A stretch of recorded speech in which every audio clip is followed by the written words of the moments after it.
श्री कृष्ण चाहते तो बच जाता अभिमन्यु, क्यों जरूरी थी अर्जुन के 16 साल के बेटे की मृत्यु।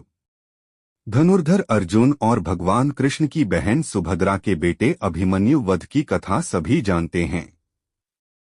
जिसने मां की कोख में चक्रव्यूह भेदने की कला सीख ली थी और जब महाभारत युद्ध छिड़ा तो उसने कौरवों द्वारा बनाए गए चक्रव्यूह को न केवल तोड़ा बल्कि कई योद्धाओं को अकेले ही मार गिराया। अभिमन्यु के युद्ध कौशल के आगे कौरव पस्त हो गए और फिर तब कई योद्धाओं ने निहत थे और अकेले अभिमन्यु को घेरकर उसका वध किया। महज 16 साल की उम्र में अभिमन्यु वीरगति को प्राप्त हुआ।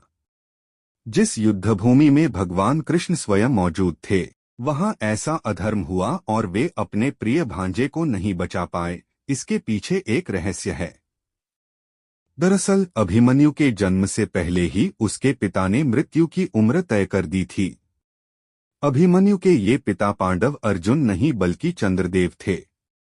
चंद्रदेव के पुत्र प्रेम के कारण ही अभिमन्यु अल्पायु लेकर पैदा हुए थे। दरअसल चंद्रदेव के बेटे वर्चा ने अर्जुन के बेटे अभिमन्यु के रूप में जन्म लिया था। जब पृथ्वी पर धर्म की स्थापना करने के लिए भगवान श्री कृष्ण अवतार लेने वाले थे, तब सभी देवी देवताओं ने भगवान की लीला देखने के लिए किसी न किसी रूप में धरती पर आने का निर्णय लिया।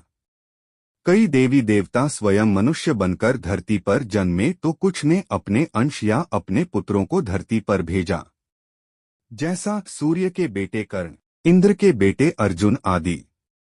लेकिन चंद्रदेव पीछे हट रहे थे।